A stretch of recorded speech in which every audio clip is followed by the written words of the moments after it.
Bonjour, je m'appelle Marc Delcourt.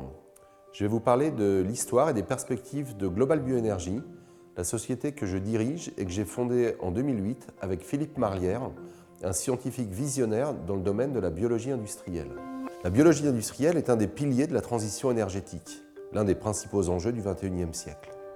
Il s'agit d'utiliser des micro-organismes, c'est-à-dire des bactéries ou des levures, pour transformer les ressources agricoles, le sucre, les céréales, les déchets, en carburant et en matériaux.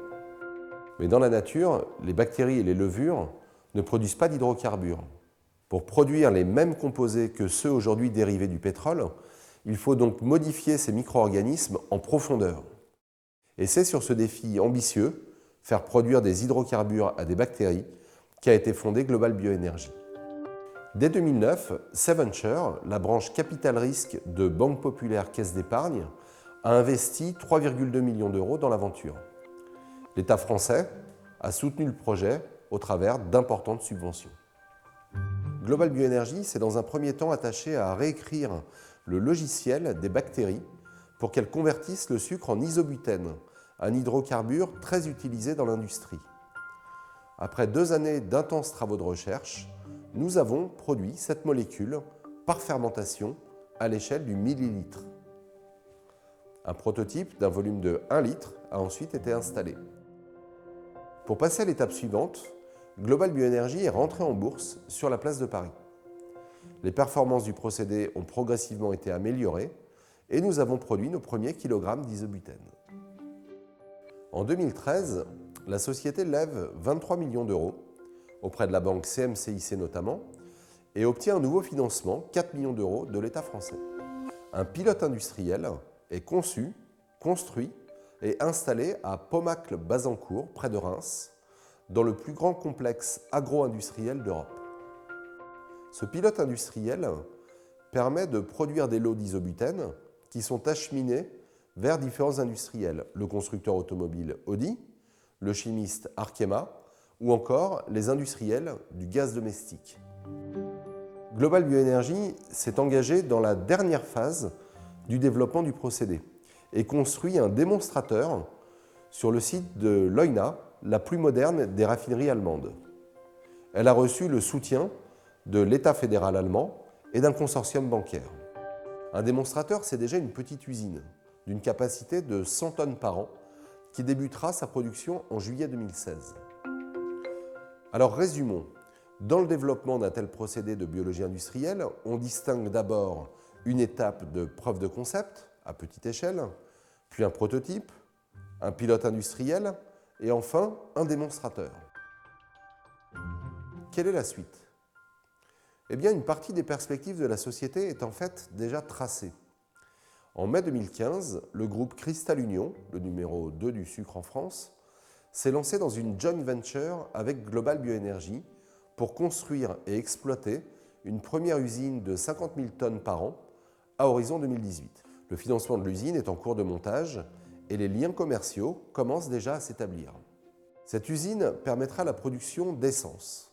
Oui, d'essence, le procédé isobutène de Global Bioénergie aboutit à de la véritable essence, identique à celle issue du pétrole, mais produite à partir de végétaux.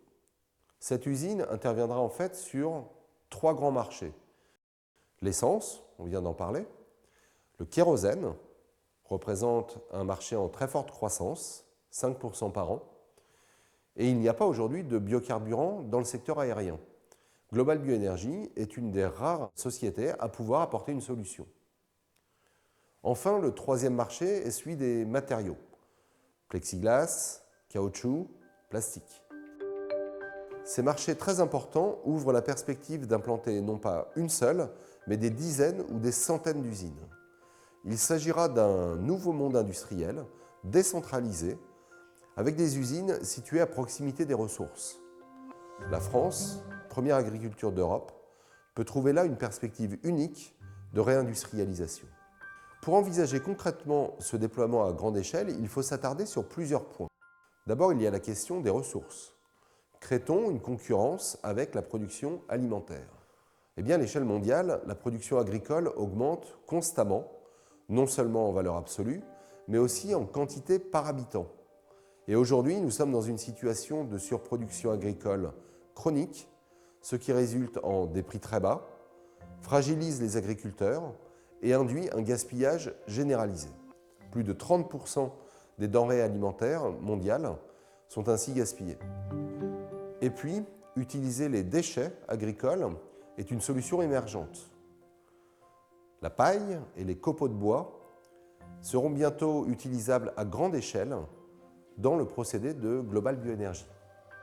La question de la compétitivité par rapport au pétrole se pose aussi.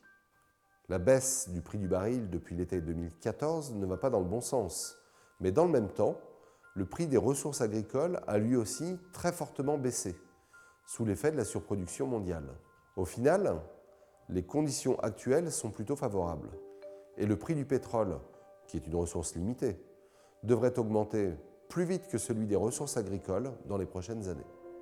Enfin, il faut s'intéresser à l'impact environnemental. On sait que les biocarburants produisent 2 à 5 fois moins de dioxyde de carbone que les carburants pétroliers. Eh bien, cet avantage environnemental est aujourd'hui soutenu par des avantages fiscaux en Europe et aux États-Unis. Voilà, nous avons parlé de la maturité de la technologie, un pilote en fonctionnement, un démonstrateur dès 2016, une première usine commerciale en 2018. Nous avons évoqué les ressources, les aspects économiques et les avantages environnementaux. Il reste à considérer la capacité de Global Bioénergie à mettre en pratique ses grandes ambitions. Global Bioénergie est une petite entreprise, 65 salariés, constituée de managers expérimentés et de vétérans de grands groupes industriels. Les prochains mois et les prochaines années nous diront si les promesses portées par Global Bioénergie sont tenues. Convertir les ressources renouvelables en énergie et en matériaux pour perpétuer notre monde au-delà de l'épuisement des ressources fossiles, c'est le plus grand défi du XXIe siècle.